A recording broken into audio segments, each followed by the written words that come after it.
Magandang araw po sa inyong lahat. Ganun na rin po sa inyo, Sir Blair.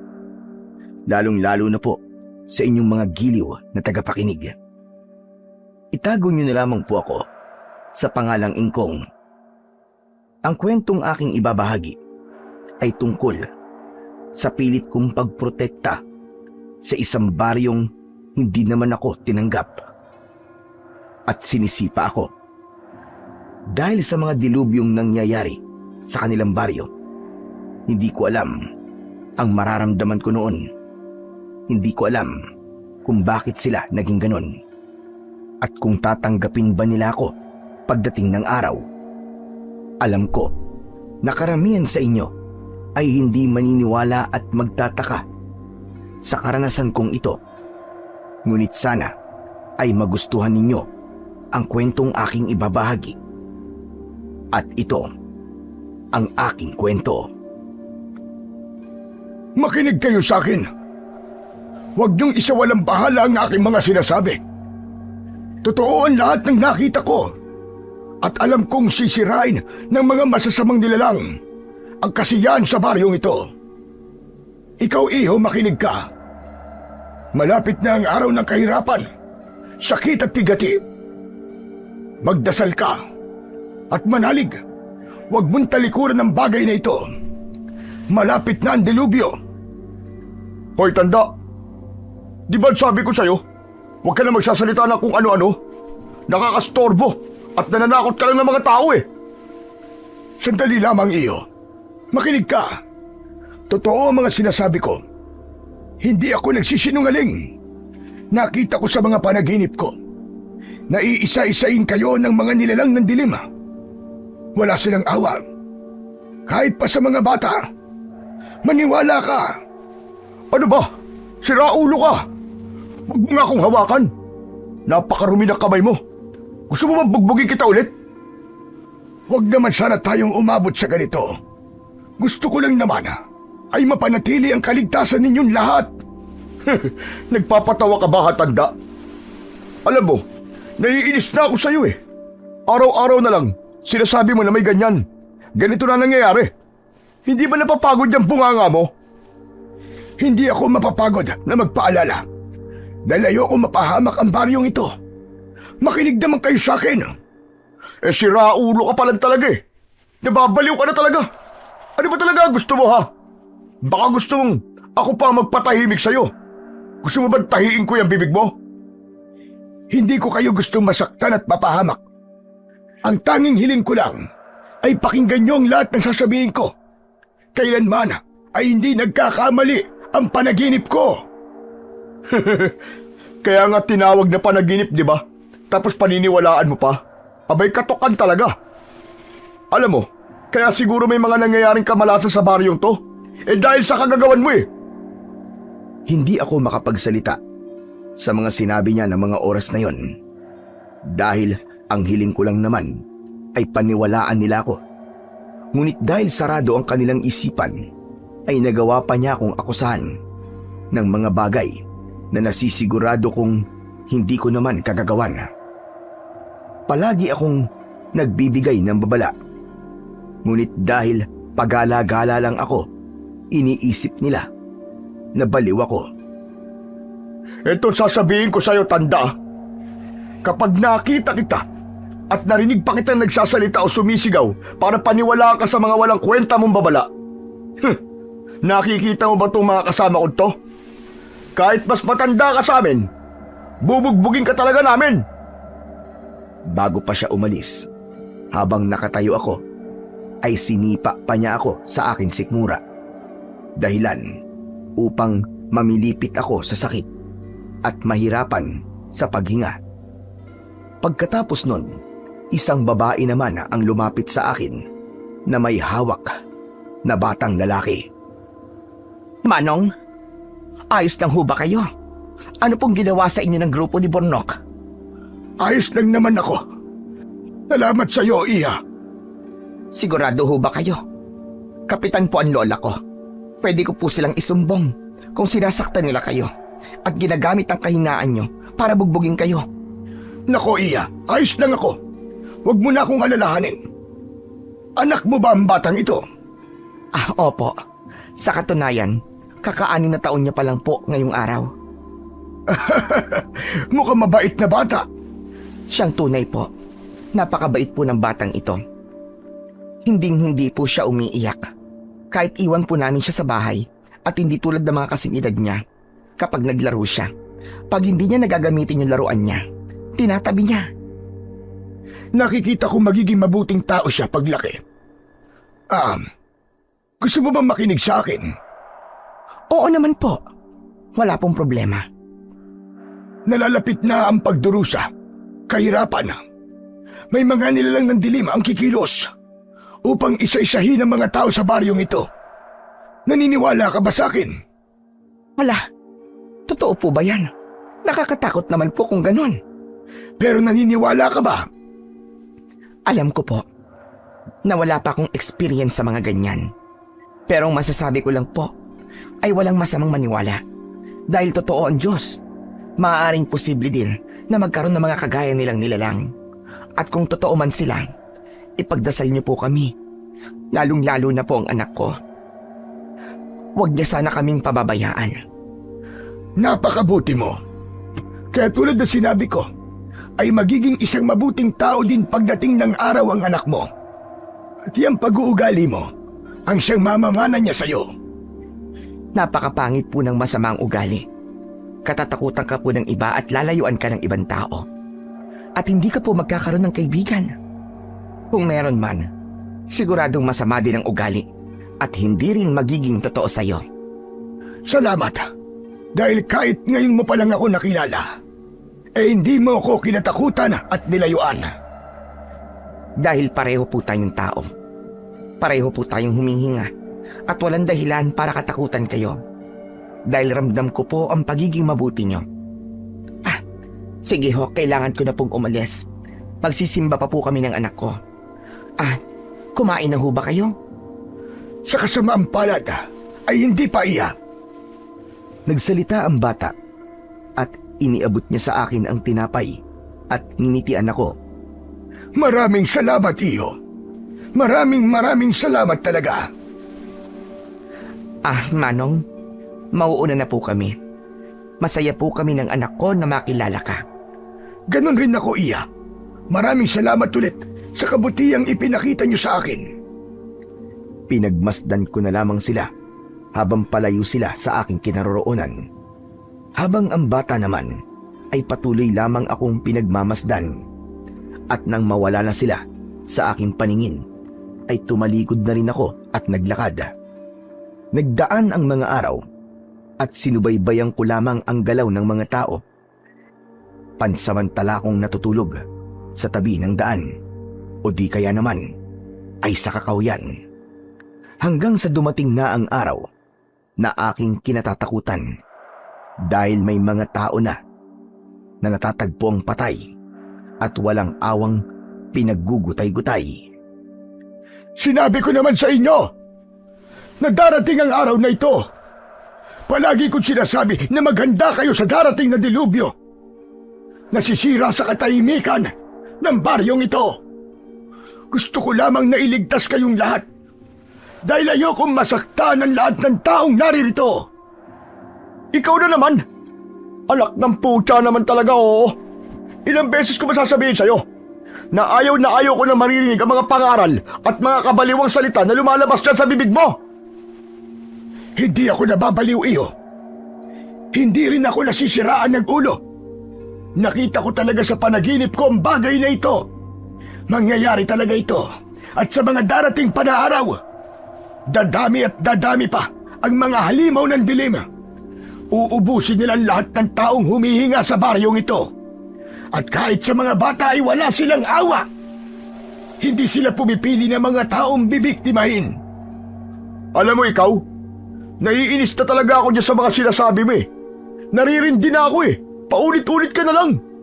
Alam mo, kung ikaw hindi ka nagsasawa sa pagsasalita, kami sawang-sawa na.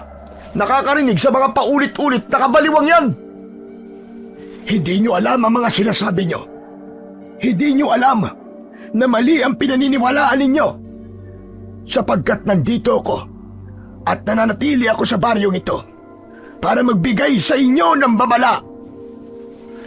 Hindi yung ganon, Tanda. Alam mo, may napapansin lang ako eh. Siguro gumagamit ka ng itim na mahika, no? Para parusahan ang mga tao dito. Hindi yun malayo. Tignan mo nga yung suot mo. Sinong baliw ang maniniwala sa tulad mo? Purong itim na may mahabang balbas? Siguro, ikaw talaga nagdadala ng malas sa baryong ito. Ikaw ang nagbibigay ng problema. Dahil mula nang dumating ka sa baryong to at nagsimula magsalita ng kung ano-ano, nag-umpisa na kami malasin. Mula sa negosyo hanggang sa mga nawawalang bata. Ngayon naman, may mga namamatay na tao. Wala akong kinalaman sa lahat ng mga ibinibintang mo, iyo. Malinis ang konsensya ko. Palagi kong sinasabi na gusto ko lamang na bigyan kayo ng babala.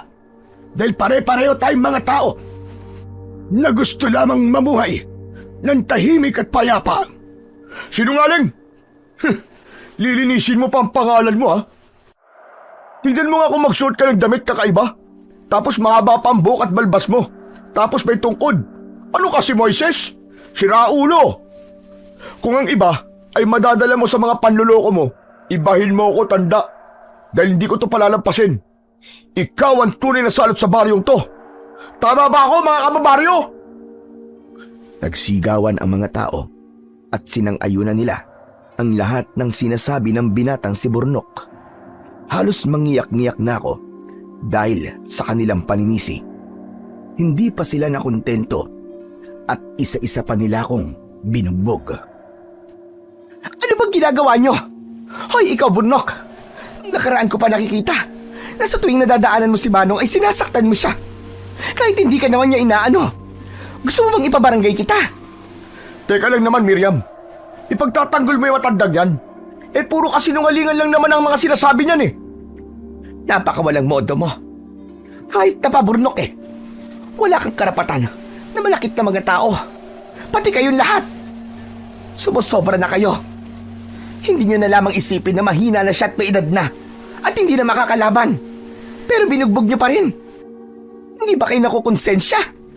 Wala ba kayong mga tatay at lolo? Kung siya nasa kalagayan ng mga mahal nyo sa buhay, matutuwa ba kayo na ganituhin siya ng iba? Alam mo, Miriam, huwag kang makialam dito, ha. Hindi porke apo ka ng kapitan eh, nagmamagaling ka na. Alam namin ang ginagawa namin. Dahil tama lang, nabugbugin ang malas na salot na yan. Huwag niyong isisi sa isang tao ang kapabayaan niyo. Dahil naniniwala ko sa mga sinasabi niya. Nakita niyo naman, hindi ba? Nangyayari na ang mga sinasabi niya.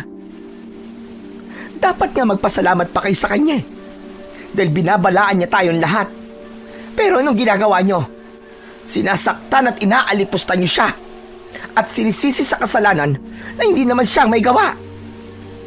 Dahil siya naman talaga may kasalanan ng lahat eh. Mula nang dumating dito yan, minalas na tayo. At ngayon, may namatay pa. Hindi ba napakalata naman nun? Kaya lang niya tayo binabalaan para magmukha sa mabuting tao. At isa pa, Miriam, tignan mo ang kasuotan niya. Tapos may tungkod. Ganyan na ganyan yung mga nakikita kong kontrabida sa pelikula eh. Hindi lahat ng mga nakikita mo sa mga palabas ay pwede mong iugnay sa totoong buhay. Etong tatandaan mo, Burnok. Hindi lahat ng nakasuot ng itim ay masasama. At hindi rin lahat ng nakasuot ng puti ay mabubuti. Yan ang tatandaan nyo. Dahil hindi nyo dapat husgahan ng isang tao dahil lamang sa suot niya at kung ano siya. Dahil minsan, kung sino pa ang inaakala nyong masama, sila pa pala ang tunay na may mabubuting puso. Wala kang karapatan na duruduruin kami. At wala kaming oras para makinig dyan sa mga saway mo. Makikita mo, darating yung araw na magpapasalamat ka pa sa mga ginagawa ko ngayon. Hindi ako magpapasalamat sa mga kagaya niyong may itim ang budhi. Alam nyo, dapat nga kayo ang tawaging salot eh. Dahil kaya hindi umuunlad ang baryo natin ay dahil sa mga katulad ninyo. Aba, hayop ang babaeng to ah! Nakita ko sa dalawang mata ko na sinampal ng walang pakundangan ng binata ang babaeng tumutulong sa akin. Ngunit hindi pa rin nagpatalo si Miriam at mabilis niyang hinawakan ang buhok ng binata. Kayo na nga itong mali. Nagawa mo pang manakit, hayop ka! Para sabihin ko sa'yo, kahit na kailan, hindi ako sinaktan ng nanay at tatay ko. Kahit ang asawa ko pa. Tapos ikaw, sasampalin mo lang ako ng gano'n-gano'n na lang? Hetong sa'yo! Hindi ko na napansin ang mga sumunod na pangyayari dahil sa bilis ng galaw ng babae. Sinipa pala niya ito sa maselang bahagi, dahilan upang magsisisigaw ito dahil sa labis na sakit. Yan ang nababagay sa iyong hayop ka. Halina po kay Manong. Doon na po muna kayo sa bahay namin. Maraming salamat, Iya. Tatanawin ko tong isang utang na loob. Hindi niyo po kailangan talawin ito bilang isang utang na loob. Nag-usap po ako dahil alam kong tama po ang ginagawa ko. Salamat talaga, Iya. Talaga namang napakabuti ng iyong puso. Wala po yun. Huwag niyo na pong iisipin ang bagay na ito. Naglakad kami patungo sa kanilang bahay. Nadatnan ko doon ang asawa at anak niya na kumakain sa pagkainan. Natuwa ako nang pagsilbihan ako ng kanyang asawa at pinahiran ng gamot ang aking mga sugat. Ano ba nangyari sa kanya, Miriam? Yung dati mong mag-aaral sa Arnis. Ayun, sinisisi si Manong sa mga nangyayari ngayon sa baryong ito. Si Burnok ba? Abay oo, sino pa ba ang gagawa niyan? Di si Bornok. Siya lang naman itong matakaw sa away dito sa baryo natin.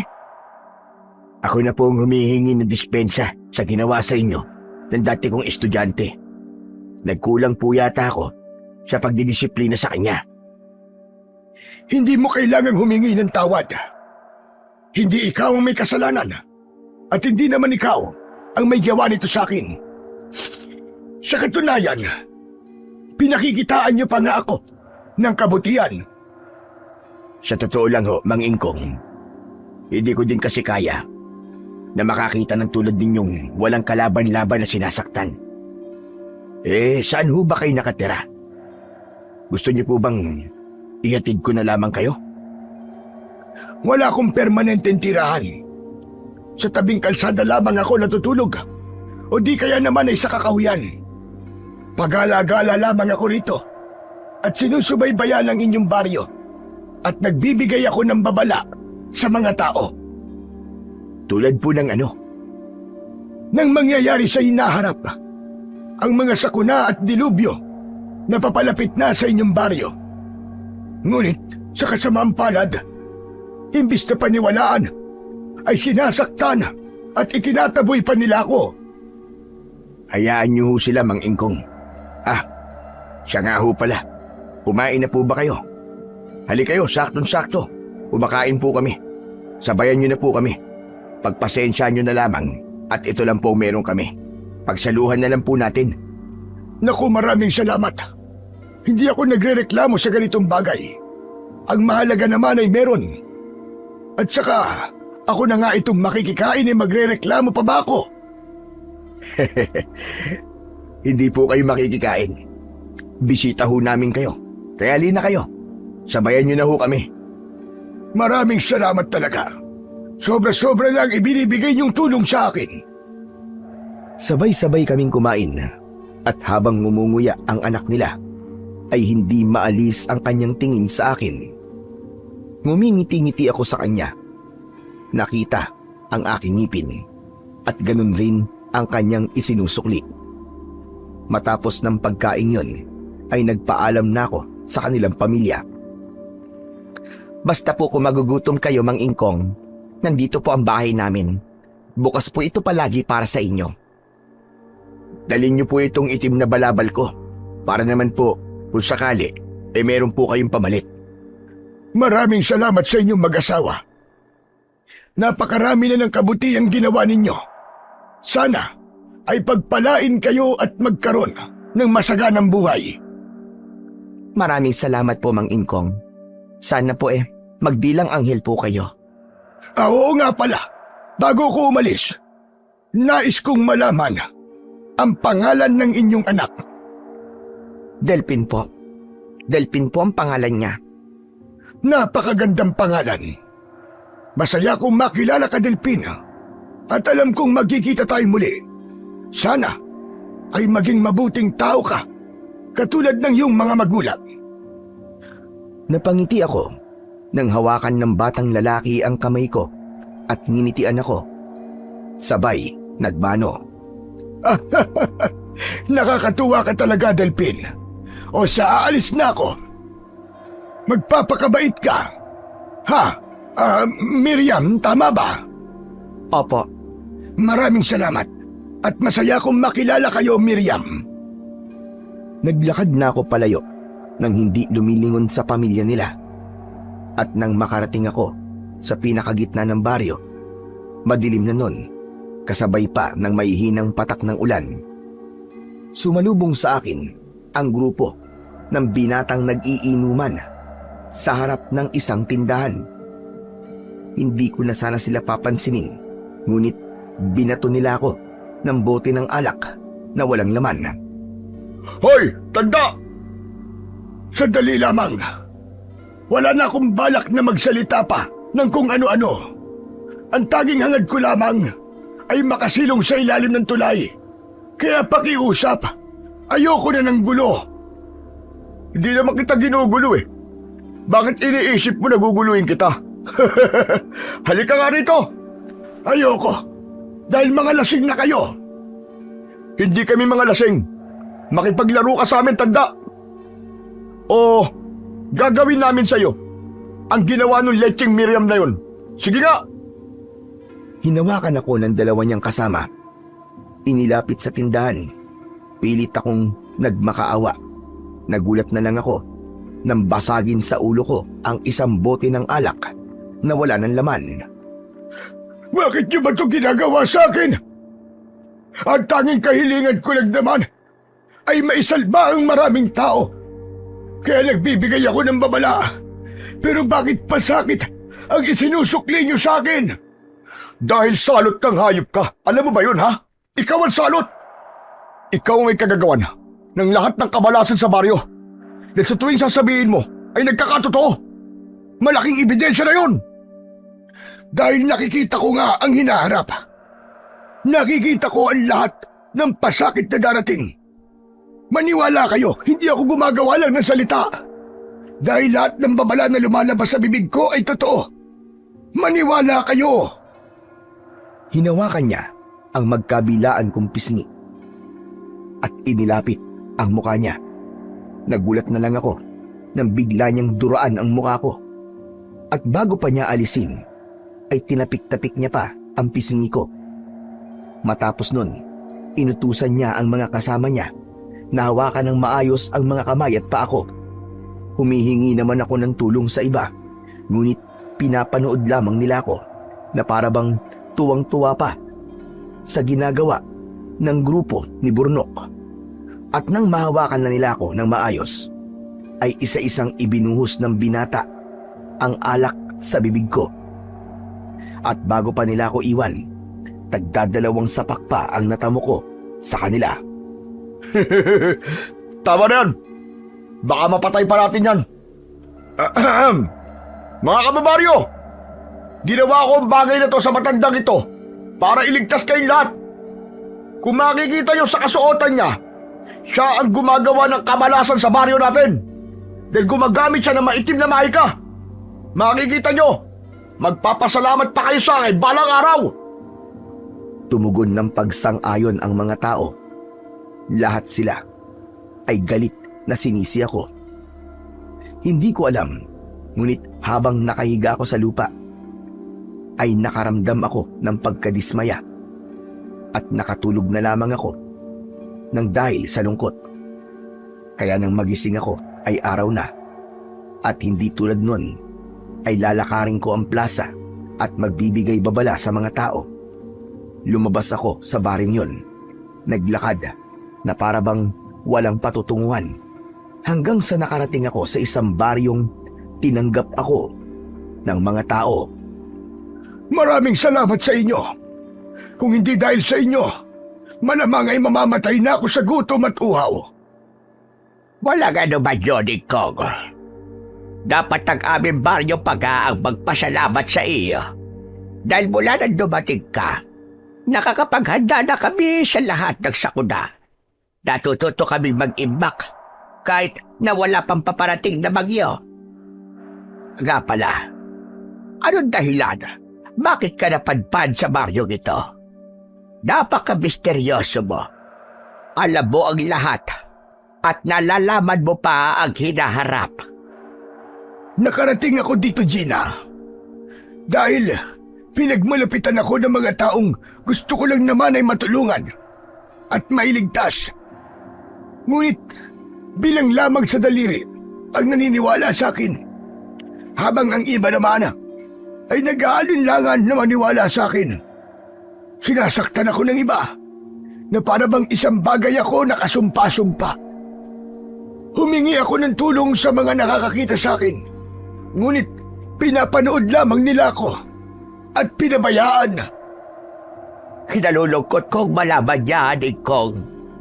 Hindi ko alam na pinagdaanan mo pala ang kalupitang yan.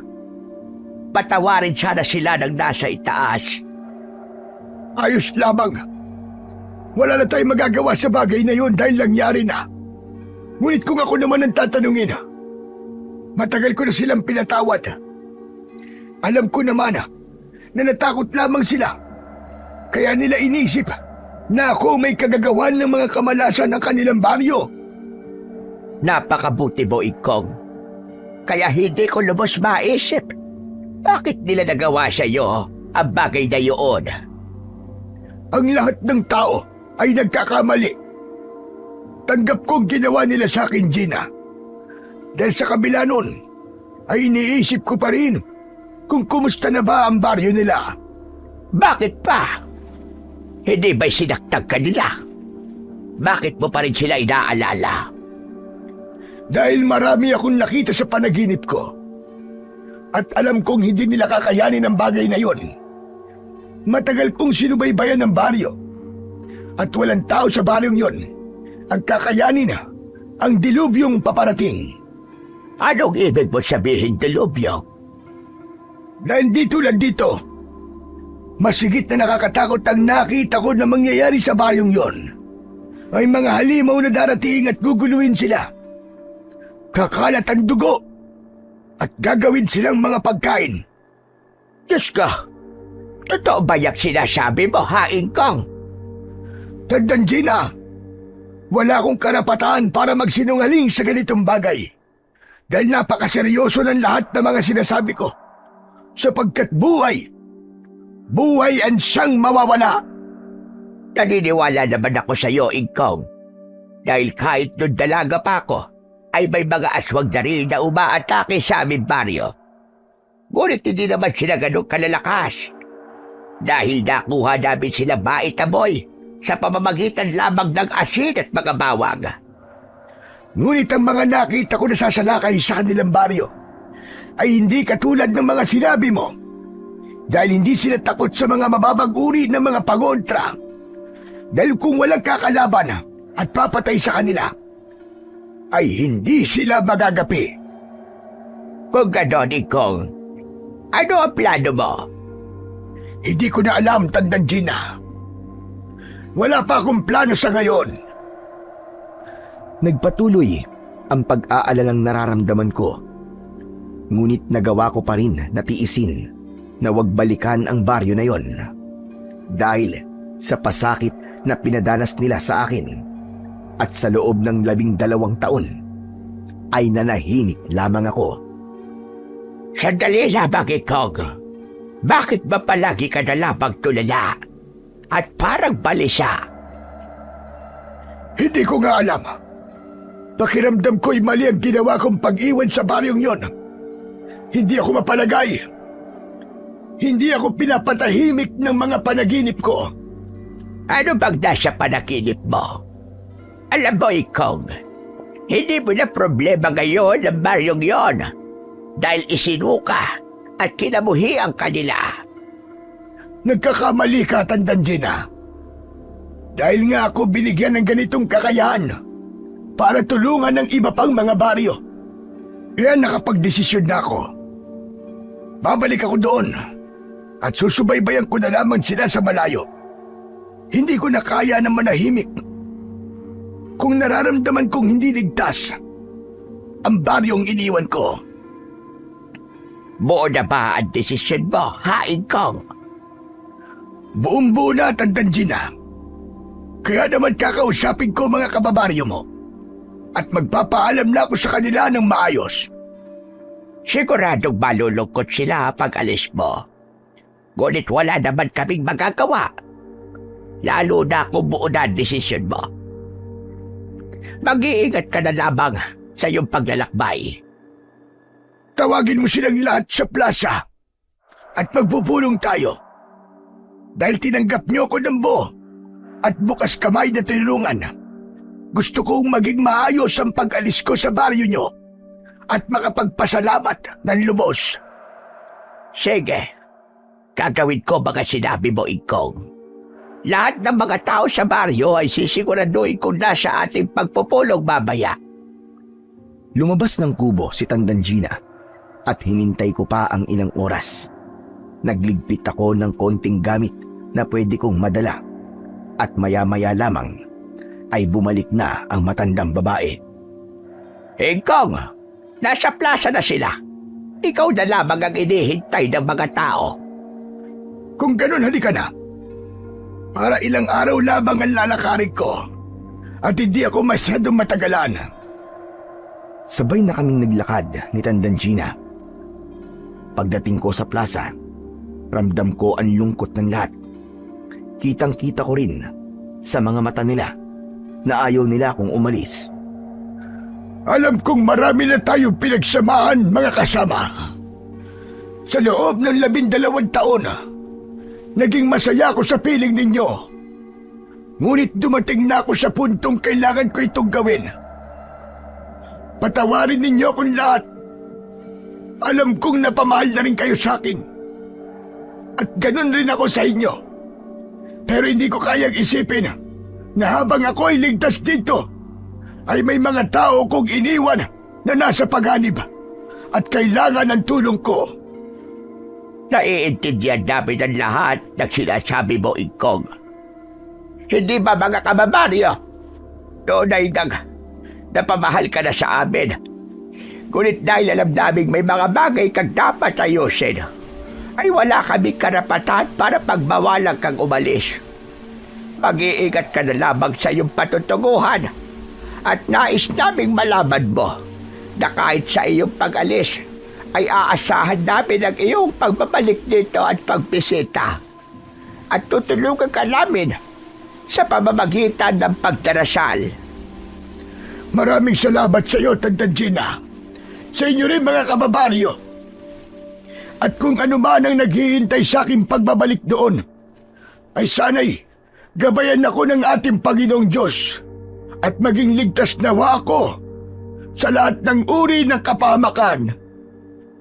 Isa-isang lumuha ang mga tao at ilan sa kanila ay lumapit at nagbigay ng isang telang naglalaman ng tinapay. Ang iba naman ay prutas. May nagbigay din sa akin ng tubig na nakalagay sa tubong ng kawayan. At malugod ko yung tinanggap. At hindi pa man natatapos ang araw na yon, ay nag-umpisa na ako sa aking paglalakad. 3 araw ang ginugol ko ng walang pahinga. Hanggang sa nakarating ako sa dating baryo.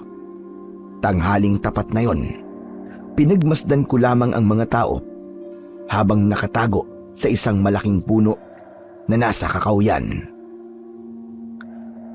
Napakakaiba. Napakatahimik ng baryo. Para bang wala ng tao. Noon ay may mga bata pang nagtatakbuhan dito. May mga sigawan sa mga talipapa.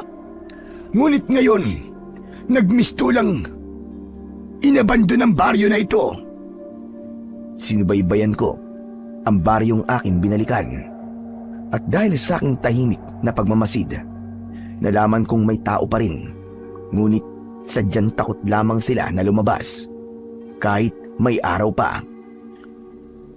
Sinabi ko na kasi noon pa, pero hindi kayo nakinig sa akin. Ngayon, pinagdudusahan ninyo ang katigasan ng inyong mga puso. Ngunit habang nagkukubli ako, may isang binata ang nakita kong nagdadala ng nakasakong mga kahoy.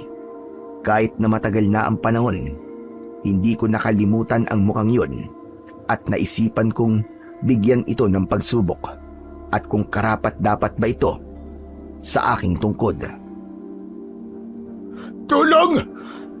Tulungan niyo ako pakiusap! Teka, may tao yata. Nasaan po kayo? Sumagot po kayo, pakiusap! Nandito ako! Sa malaking puno!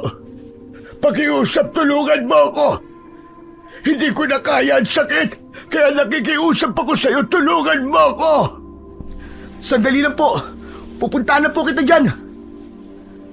Sinadya kong sugatan ang aking sariling binti para lamang magkaroon ako ng idadahilan sa binatang nakita ko.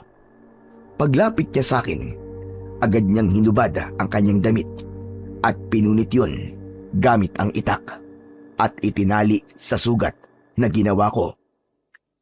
Ayos lang po ba kayo, Tatang? Ano pong nararamdaman niyo? Salamat, iyo. Medyo nawawala ng sakit ng sugat ko. Maraming salamat talaga sa'yo. Ano po bang ginagawa niyo dito sa kakauyan? Alam niyo po bang delikado po dito pagsapit po ng dilim? Bakit? Ano bang meron? At bakit mapanganib? Dayuhan po kayo dito, no? Ilang taon na po ang lumilipas nang bigla pong salakayin ng mga aswang ang baryo namin. At ang mga aswang na yun ay tinatawag po na ikran. Nag-umpisa na nga. Ho? Ano pong sabi niyo, Tatang? Wala. Ang sabi ko ay salamat sa pagtulong mo sa akin. Saan po ba kayo patungo? Bakit po kayo napadpad sa baryo namin? Wala akong direksyong patutunguhan, binata. Oo nga pala. Bago ang lahat, ano palang pangalan mo? Delphin po ang itawag niyo sa akin. At ang mabuti pa po, sumama po kayo sa akin. May sikretong silid po ako sa bahay. Bilog po ang buwan mamayang gabi. Siguradong malalakas po ang mga aswang na ikran. Pero teka lang, maaari ba akong humingi sa iyo ng isang pabor? Pabor? Sige ho, wala pong problema. Ano po ba yun? Huwag mong ipapaalam sa mga tao na nakilala mo ko. At nakita mo ko, pwede ba yun? Ha? Pero bakit po? Ano kasi, baka tulad sa dating baryong pinuntahan ko, ay pagtabuyan lamang nila ako. At kung maaari sana, huwag mo nalang ipaalam sa kanila na nakikiusap ako sa'yo. Ganun po ba? Kawawa naman po pala kayo. Wala pong problema. Kung yun lang po, hindi ko po ipagdadamot sa inyo ang pabor na gusto nyo. Teka, papasanin ko na lang po kayo para di na po kayo maglakad. Malapit lang naman po dito ang tirahan ko. Pero paano ang mga dala mong sako ng kahoy? Huwag niyo pong alalahanin yun. Pwede ko naman silang balikan bukas ng umaga.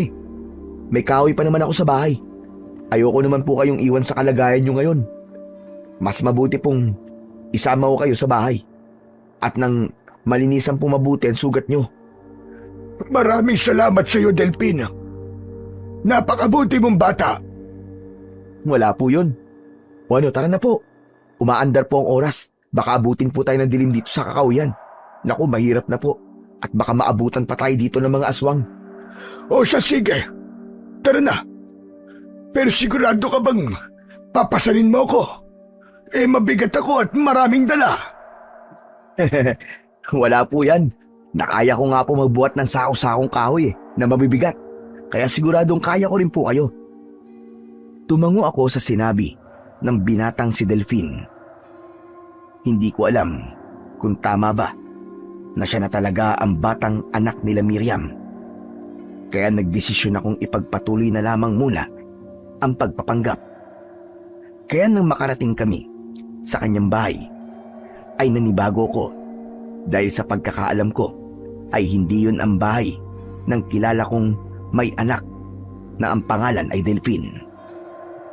Maya-maya lang ay iniupo niya ako sa isang katre. At sa ilalim nun ay may binuksan siyang nakatagong silid. "Dito ho tayo magtatago." Ano naman ang meron dyan? "Sikretong silid ko po ito." Binuhat niya ako uli at itinaas ang katre. Dahan-dahan niya akong ipinasok doon at pagdating sa baba ay may higaan at kumpleto ang mga gamit. Napakagaling naman. Paano mo naisip ang bagay na ito? Ito ho bang sikretong silid ko? Oo, Delpin. Hindi po akong gumawa nito. Ang tatay at nanay ko po. Nung bata pa po ako, siguro po mga 11, may kinuwento po si nanay sa akin na may matanda raw po na palaging pumapasok sa panaginip niya. Nagpakilala raw po itong ermitanyo. Ang sabi sa kanya ay maganda siya at kailangan nila na magkaroon ng taguan dahil may darating nga daw po na madugong dilubyo. Kaya po nung araw din na po na yun, lumipat po kami rito sa tabi ng kakawyan. Nagukay po si tatay. Inayos niya po lahat at sinigurado niya po na kahit maulan ay walang papasok na tubig. Hanggang sa na po, nabuo na po nila to. Sinabi din po ni nanay sa mga tao ang tungkol sa panaginip niya. Pero wala eh. Tinawanan lang po siya ng mga tao.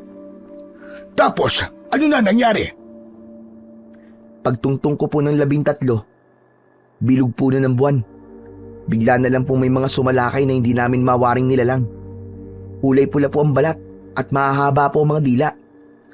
Pati po yung pangil tsaka kuko mahahaba din po. Tapos buti na lang po, napaghandaan po ni nanay ang lahat. Kung ganon, ano nangyari sa kanila? Nasaan na ang mga magulang mo? Si tatay po namatay dahil po sa kagagawan ko. Dala po ng kuryosidad sa ingay na naririnig ko, ay wala po akong pag-aalinlangan na lumabas. Kaya nung paglabas ko po, nakita ko po ang bawat bahay na pinapasok po ng mga aswang. Kumuntikan na po ako mablot ng isa sa kanila. Pero agad pong nakasunod sa akin si tatay. At sa tamang oras po nailigtas niya ako. Nilabanan niya po ang aswang sa harap ko. Pero dun po mismo sa pagkakataon na yun, nakita ko po kung paano po siya pinatay. Nakita rin po yun ni nanay. Ngunit wala po siyang nagawa. Patawarin mo ko kung natanong ko pa ang bagay na yan, iho. Hindi ko alam. Pasensya ka nang talaga. Ayos lang po. Buti nga po may nakikinig sa akin ngayon eh. Nababawasan na po tong bigat na matagal ko na pong tinatago sa dibdib ko. Ayos lang naman yan, iho. Ginawa yun ng tatay mo para mabuhay ka. Para mailigtas ka niya. Dahil mahal ka niya. Pero sana po kung hindi po ako lumabas nun, baka buhay pa rin po siya hanggang ngayon eh. Hindi naman natin masasabi ang oras, iyo. Kahit pampanahon, may dahilan kung bakit nangyari yon. At sigurado kung malalaman mo rin yon balang araw. Kung ano man po ang dahilan na yun, sana po hindi po masayang ang pagsasakripisyo ni tatay na ginawa niya para sa akin. Sigurado akong magandang dahilan. Dahil ang Diyos mismo ang magpapakita sa iyo ng bagay na yon. Dahil siguro may mas malaking tungkulin ka pa sa mundo na dapat mong gampanan. Sana nga po. Oo nga pala. Gusto niyo po ba ng kape? Kanin o kahit ano po makakain? Ayos lang ako. Kumain na ako ng dala kong tinapay kanina. Delpin, ano naman ang nangyari sa nanay mo? Nasaan siya? Si nanay po. Nung nakaraang taon lang po siya namatay. Nagkaroon po kasi siya ng malubhang sakit eh. Hindi ko po siya mapatignan sa doktor dahil hindi naman po kami makalabas ng baryong to. Ano naging sakit niya? Hindi rin po namin alam eh. Pero wala po siyang tigil sa pag-ubo po ng dugo. Namutla po siya. At kahit sa ilong po may lumalabas na pong dugo. Hanggang minsan natulog kami. Yun na. Hindi na po siya nagising. Ano ang pangalan ng nanay mo? Miriam po. Si tatay naman po ay Ulresto. Nanlaki ang mga mata ko nang marinig ko ang dalawang pangalang naging mabuti sa akin nung hindi ko pa nililisan ang baryong yon. Doon ko napagtanto na ang binata pala talagang nasa harapan ko ay ang kaparehong batang anak nila Miriam. Bakit para pong bigla yata kayo natulala? Wala. May naalala lamang ako. Ay siya nga pala. Tawagin mo na lamang akong Lolo Ingkong. Wala pong problema. Kanina ko pa nga po gustong tanungin po ang pangalan nyo eh. Kaso po nawili po tayo sa pagkikwentuhan. Pagpasensyaan nyo na rin po ako kung medyo madrama po ako. Hindi ko po kasi lubos akalain na maaga po akong mauulila sa mga magulang. Huwag mong isipin yun, Iyo. Kinalulugod ko rin pakinggan ang nilalamang sakit ng iyong puso. At sana nakatulong ako at napagaan ko ang loob mo. Naku, oo naman po. Parang pakiramdam ko nga po naglabas ako ng mabigat na bagay sa loob ko. Napakagaan na po ngayon ang pakiramdam ko. Mabuti naman pala kung ganon. Pero Lolo Ingkong, may napansin po ko. Ano naman yun? Parang ano po kasi, parang pamilyar po kayo sa akin. Ewan ko po pero talagang pamilyar kayo Basta hindi ko po matandaan kung saan Pero parang nakita ko na po kayo dati. Yun ba? Baka may mga kamukha lang akong mahaba din ang buhok at balbas. Kaya akala mo, nakita mo na ako noon.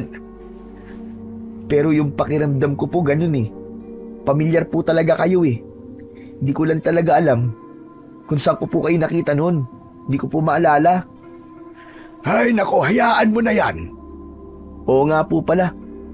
Bago ko pa po makalimutan, yung sugat niyo po pala, lilinisin ko muna. Nako, maraming salamat, Iyo. Wala pong anuman. Masaya lang po ako ngayon. Dahil pagkatapos po ng isang taon, may nakakausap na po uli akong tao. Ito po kasi sa baryo, lahat sila nasa loob lang po ng bahay. Lalabas man po sila, patagong bibili ng makakain, o kaya mangangaso, o kaya naman kukuha ng panggatong sa kakauyan. Pero di po ako nakikipag-usap sa kanila. Ganun ba? Kung gusto mo, pwede namang dito na lang muna ako pansamantagal kung ayos lang sa'yo. Talaga po ba? Naku, ayos na ayos po sa akin yun. Wala pong problema sa akin yun, Tatang. Nakakalungkot po kasing kumaing mag-isa at mamuhay po ng walang kasama. Alam ko ang pakiramdam na yan, Iyo. Pero huwag kang mag-alala. Habang naririto ako, ay hindi mo mararamdaman na nag-iisa ka. Tuluyan ang naiyak ang binatang nasa harapan ko. Mabilis niya akong niyakap ng maigpit. Pagkatapos nun, nilinisan niya na ang sugat na ako rin ang may gawa. Ingkong, ano po palang nangyari dito? Bakit parang ang haba naman po yata ng sugat nyo? Nasa taas kasi ako ng puno. Doon sana ako magpapahinga. Aba, may naapakan akong marupok na sanga. At doon nahulog ako. Pagbagsak ko sa lupa, doon ko nalang naramdaman na masakit ang binti ko. Hayan, may sugat. Nako, buti na lang po talaga hindi siya malalim at pahabalan siya. Kasi po baka mamaga po to kung sakaling malalim Baka hindi po kayo makalakad ng matagal. Buti na lamang talaga at nandun ka. Dahil kung hindi siguro, pinagpipiestahan na ako ng mga aswang doon sa gubat. Baka tadhana po talaga tayong pagtagpuin para may makasama na po ulit ako dito sa bahay. Siguro nga tama ka, Delphin. Hindi ko alam ang mararamdaman ko ng mga oras na yon dahil sa mga nalaman ko. Akala ko ay makikita kong muli ang mga taong naging mabuti sa akin sa baryong yon. Ngunit nagkamali pala ko. Ang kaisa-isa na lamang palang nilang anak ang madadatnan ko. At nang gabi din yon, lahat ng klase ng ingay ay narinig namin. Iyakan, pag-angil, at takbuhan sa labas ng bahay. Diyos ko, Ayan na naman sila. Teka, anong gagawin mo? May ilan na pong kailangan ng tulong ko. Pakiusap po. Huwag po kayong lalabas dito. Kailangan ko po silang tulungan. Pero, paano kung mapahamak ka? Hindi po ako mapapahamak. At hindi ko po hahayaan na mangyari yun. Lalo na po ngayon. Alam ko na po na may taong naghihintay sa akin. Pakiusap, Delphin. Bumalik ka rito. At huwag mong kakalimutan na naghihintay ako sa iyong pagbabalik. At ipangako mo na hindi ka mapapahamak. Hindi po mangyayari yun, Lolo Ingkong. Pangako po. Nag-aalala man ako ng mga oras na yon.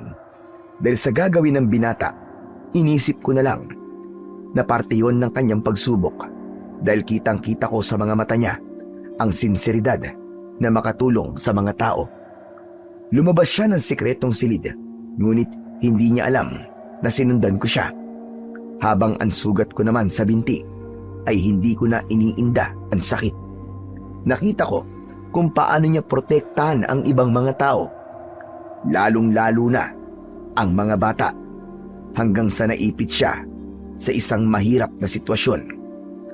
Kaya naman, mabilis akong gumalaw at ipinalo ang hawak kong tungkod sa nilalang na gusto siyang saktan.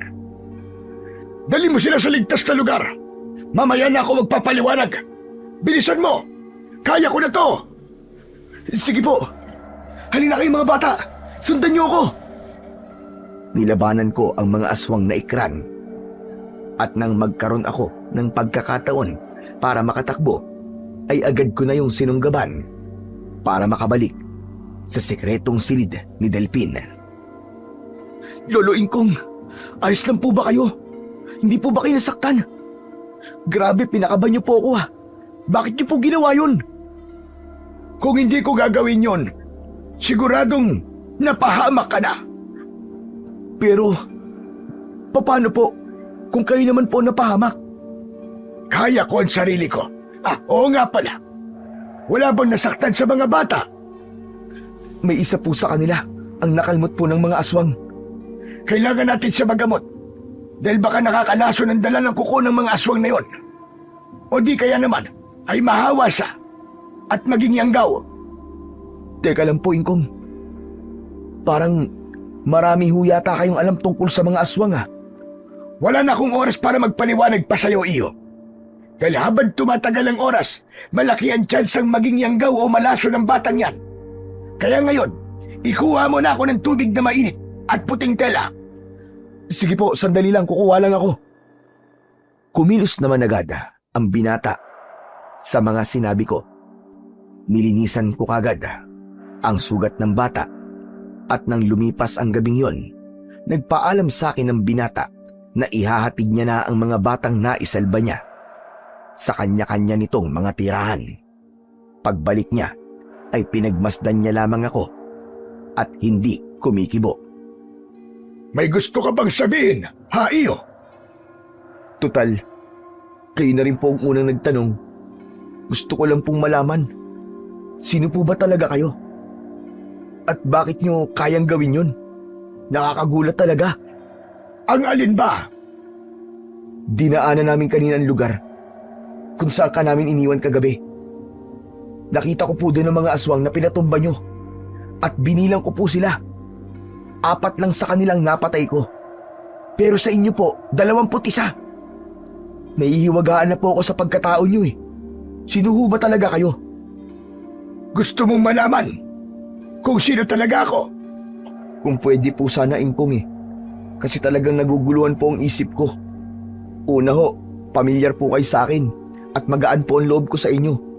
At sa kinilos niyo po kagabi, matapos niyo po malaman ang pangalan ng mga magulang ko, para bang kilala niyo po sila? Sino po ba talaga kayo? Malalaman mo din sa tamang panahon, iyo. Sa ngayon, hayaan mo muna na lubos nating makilala ang ugali ng bawat isa. Sige po, kung yan po ang gusto niyo. Hindi naman po ako yung tipo ng tao na mapilit. Kaya kung ganun po, hihintayin ko po yung tamang panahon na sinasabi po ninyo. Kumusta pala ang naging paghatid mo sa mga bata? Ayos lang naman po, Ingkong. Kaso, Napagtripan na naman po ako nung lasinggerong barumbado dito sa baryo eh. Ewan ko po ba, napakatibay nun. Baka dahil sa kakainom niya ng alak, sumasama na sa dugo niya yung alkohol. Abay, sino ba yon? Sino pa po? Di si Mang Burnok po. Kaya nga yata di nagkaasawa yun dahil sa sama ng ugali. Abay, si Burnok ba? Kilala niyo po siya? Oo, kilalang kilala ko ang taong yon. Pero paano po? Siguro nga, wala nang dahilan pa para itago ko sa iyo ang iba kong sikreto. Kaya sasabihin ko na lamang sa iyo. Talaga po ba? Naku, makakatulong po yan. Para di na po ako maguluhan kung sino ba talaga kayo. Kung ganon, makinig kang mabuti. Ilang taon na ang lumipas nang mapadpad ako sa lugar na ito. Doon ko nakita sa panaginip ko ang lahat ng dilubyo na mangyayari sa baryong ito. Binalaan ko ang lahat ng mga tao. Sinabi ko ang lahat ng trahedyang nakita ko. Ngunit, hindi sila nakinig sa akin. Tulad po ba nito? Tama ka. Nabanggit ko rin sa kanila na darating ang panahon at may mga aataking mga halimaw sa baryong ito. Pero imbis na maniwala, tinawanan at hinusgahan lamang nila ako. Kung ganun, Ingkong, ang hirap po pala ng nangyari po sa inyo. Sinabi mo pa, naging mahirap talaga para sa akin yon. Dahil kahit may kakayahan ako para lumaban, ay hindi ko ginawa. Ano pong dahilan? Bakit po kayo umalis? Dahil sa sumobra na mga tao sa akin. Isang araw noon, na may natagpo ang mga bangkay, pinilit ko pa rin na ipaintindi sa kanila lahat. Ngunit si Burnok. Ano pong meron kay Mang Burnok? Sinasabi niya na nababaliw na raw ako at walang katotohanan ng mga sinasabi ko. Inudyukan niya ang mga tao na maniwala sa kanya na kasalanan ko raw ang kamalasang nangyari sa baryo. Ayon pa sa kanya, salot daw ako. At mula raw nang dumating ako at nag-umpisang magsalita ng kung ano-ano, ay nagkaroon na ng trahedya sa baryo. Ang sama talaga niya. Wala nga siyang ambag sa baryo Nakuha niya pang manira. Hindi lamang paninira ang dahilan kung bakit ako nagtampo sa baryong ito. Dahil maliban dun, ay sinasaktan niya rin ako. Sa tuwing nakikita niya ako, ay binubugbog ako ng grupo niya. Ang nanay mo lang ang nagtangkang tulungan ako. Pinakain, kinalinga, at nirespeto nila ako bilang isang taong nabubuhay sa mundong ibabaw. Ngunit sa huling gabi ko dito, ang siyang nagpadismaya sa akin ng gusto. Dahilan kung bakit ako tuluyang umalis. Bakit po? Ano po bang ginawa niya sa inyo? Nag-iinom sila noon at napadaan ako. Binugbog nila ako at pinilit na inumin ang 2 bote ng alak. Hindi ako makapalag noon dahil hawak ako ng mga kasama niya. Sinubukan kong humingi ng tulong sa mga taong nakakakita sa mga kahayupang ginagawa nila sa akin. Ngunit para bang nasisiyahan pa sila sa nakikita nila.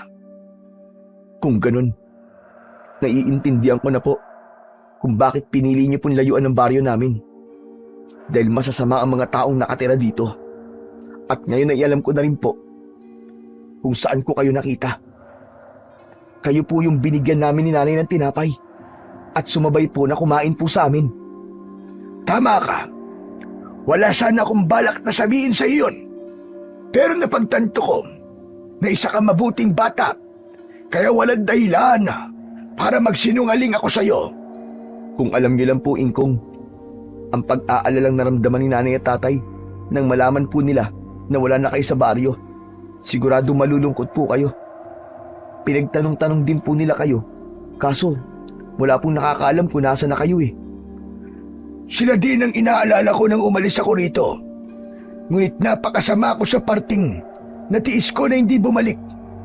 Dahil lamang sa nagtampo ko sa mga tao dito sa baryo. Ingkong, wala naman pong masama sa ginawa niyo Ginawa niyo lang po talaga yung sa tingin nyo ay tama. Kasi naabuso na po kayo. Kahit na ang gusto nyo lang naman ay matulungan sila na makapaghanda. Pero kung hindi ako umalis at nagtiyaga ako, siguro, kaunti lamang ang mga napahamak. Kasalanan ko kung bakit marami ang namatay. Makinig ho kayo sa akin, Ingkong. Wala po kayong kasalanan. Dahil yung po ang pinili ng mga tao ang hindi maniwala sa inyo. Alsin nyo po sa isipan nyo ang pagsisisi. Dahil nagawa nyo naman po ng maayos ang parte ninyo bilang tagahatid po ng babala sa mga tao. Pero wala, hindi sila nakinig sa inyo eh. Hay nako, hindi ko na alam ang sasabihin ko. Pero lubos ako nagpapasalamat dahil nakilala kita. Salamat dahil iniintindi mo ko. Dahil bilang tao po, nararamdaman ko po ang sakit na pinagdaanan nyo. At pagpupumilit, nailigtas po mga tao. At dahil sarado po ang isipan nila, hindi po nila kayo pinakinggan. May punto ka sa mga sinabi mo, Iyo. Kaya maraming salamat talaga. Oo nga po pala, bago ko makalimutan. Baka gusto nyo po sumama sa akin. Saan naman, Iyo? Mangisda po tayo para may makain po tayo mamayang tanghali. Madami pa naman po yung isasaing kong mais eh. Ulam na lang po ang kulang. Pero natatakot ako. Baka may mga makakilala sa akin. Yun lang po ba? Wala pong problema dyan. Yung mga damit po ni tatay, nandiyan pa din. Di ko pa rin po tinatapon. Pwede niyo po munang gamitin ang mga yon. May sombrero rin po si tatay dyan. Kung ganon, sige. Sasama ako. Sandali lang po, kukunin ko lang po ang mga damit ni tatay sa taas. O sige, hihintayin na lamang kita rito. Kumilos naman kagad ang binatang si Delpin. Hinintay ko siya at mabilis naman siyang nakabalik. Matapos nun ay nagbihis na ako at sabay kaming naglakad sa malapit na ilog ng baryo. Ingkong, baka ayaw niyo pumabasa. Pwede naman na ako na lang po mga panang isda. Gusto ko rin makatulong, Iyo. Baka hindi mo pa alam, ay eksperto ako pagdating sa panguhuli ng isda sa ilog. Ginagawa ko din ito noon kapag wala akong makain. Sigurado po ba kayo? Baka mabasa po kayo eh. Ayos lang. Makakapagpalit naman ako ng damit sa bahay. At mapapadali kung magkatulong tayo sa pangangapa, hindi ba? Sige ho. Parang masaya nga po talagang may kasama. Dala ang tungkod ay bumaba ako sa ilog kasama ang binata. Nagpakitang gilas ako sa kanya at hindi pa umaabot ng 1 oras ay napuno na namin ng maliliit na tilapia ang maliit na balde na aming dala. Wow, Ingkong! Ang galing niyo po! Pwede na po sa atin itong gamamayang gabi. Sulit po palang pagsama ko sa inyo. Nakakatuwa. Ngayon lang po ako nakakita ng napakaraming huli na katulad nito. Nag-uumapaw pa. Yung iba po tingnan nyo, nagsisitalong pa dahil wala na po pwesto. Nakita mo naman, di ba? Kahit matanda na ako, kayang-kaya ko pa rin yung mga ganitong bagay. Ingkong, ilang taon na po ba kayo? 78. Ho? Totoo po ba yan? Walang halong kasinungalingan. 78. Grabe, di ako makapaniwala. Sa edad niyong yan, ang lakas-lakas niyo pa rin po. At kaya niyo pa rin makipagsabayan sa mga aswang. Ganun yata talaga. Kapag sinalo na ang lahat ng hirap sa mundo. Grabe, Ingkong, pinagpala po kayo. Kasi, natuwa po sa inyo nasa itaas. Nakita niya po na marami po kayong natutulungan. Kaya naman po, pinapanatili niya po na malakas ang inyong pangangatawan at magkaroon po kayo ng mahabang buhay. Hay nako, tama na nga yan. Umuwi na tayo. Para makapagluto na. Baka mamaya niyan mabalisa pa ang mga isda kapag nagtagal pa tayo dito. Sige po, pagdating po sa bahay, dahil maliliit na tilapia lang to, hihingi po ako ng luya sa tindahan ni Aling Doray. O di kaya, tapos linisin, piprituin ko na lang po. Marami pa naman yung mantikang binigay ni Aling Doray sa akin eh. Sino naman si Doray? Siya po yung dati ko naligtas sa mga aswang. Kahit na puro patay na po sa baryo, hindi pa rin niya isinasara yung tindahan niya dahil mahirap makapuslit sa bayan. Tapos, ang sabi niya sa akin, kung may kailangan daw po ako hihingi na lang daw po ako sa kanya. Para kahit papaano daw po makabayad daw po siya sa ginawa kong pagliligtas sa kanya. Kita mo, kapag mabuti ang ginawa mo sa mga tao, mabuti rin ang isusukli nila sa'yo. Pero, Alam ko, iyo, na kahit mabuti ang hangad ko, ay sinaktan nila ako. Pero ayos lang naman sa akin yun. Hindi na ako galit sa kanila. ang bait niyo po talaga, Ingkong. Dahil yun ang nararapat. O tara na, napasarap na naman ang pag-uusap natin. Ay, oo nga po. Baka kakakuda natin Kalahati na lang sa mga isda yung may uwi natin dahil nagsitalo na pabalik sa tubig. Kaya ng mga oras na yon ay naglakad na kami pauwi. Ngunit habang naglalakad kami, nakasalubong naman namin ang grupo ni Burnok. Nakainom ang mga ito at nagwawala sa daan. Hoy! Magsilabas kayo dyan, mga duwag! Takot na takot kayo sa mga aswag. Tapos sa akin hindi. Sino patapag dyan? Labas! Aba! Kayo dyan, anong tinitingin nyo ha? Matatapag ba kayo? Teka, kilala kita! Napayuko ako, sabay hawak sa sombrero na suot-suot ko. Maglalakad na sana kami palayo nang bigla kaming harangan ng grupo ni na Burnok. At habang nakangisi, lumapit naman si Burnok na may hawak pang bote ng alak at itinaas ang sombrerong nasa ulo ko. Hoy! Ikaw wag kang bastos ha, kinakausap kita. Huwag kang payuko-yuko yung ganyan. Baka basagin ko pag bumukha mo. Teka lang naman, Mang Burnok. Uwi na po kami. Hindi po kami naghanap ng gulo. Ako naghahanap ng gulo. Ano, may angal ka? Ano po bang gusto niyo sa amin? Wala naman po kami ginagawa sa inyo Hoy, manahimik ka dyan, utol lupa ka ha. Baka hindi kita matanda. Hoy, ikaw tanda. Pamilyar ka talaga sa akin Sumagot ka! Huwag niyo na pong pagtripan si Ingkong. Ano ba naman, Mang Burnok? Kapag iinom po kayo ng alak, lagay niyo sa tiyan, huwag sa utak. O ba't sira ulo ka? Gusto ba basagin ko yung pagbumukha mo gamit itong boteng hawak ko ha? Huwag naman po kayong ganyan, Mang Burnok. Tumabi ka! At naiinis ako sa pagbumukha mo. At ikaw tanda bang salita ka kapag kinakausap ka? Lalo niya pang iniangat ang sombrero na suot ko. Dahilan kung kaya't hindi ko na natakpan ang mukha ko at tuluyan niya na akong nakilala. Aba! Long time no see, tanda. Ikaw pala yan. Wala pa rin pinagbago. Huklubang ka pa rin. Saan ka ba nanggaling At parang napatagal yata ang pagbabakasyon mo. Mang Burnok, tumigil na po kayo. Uuwi na po kami. Hindi mo ba nakikita kinakausap ko pa itong kasama mong matanda?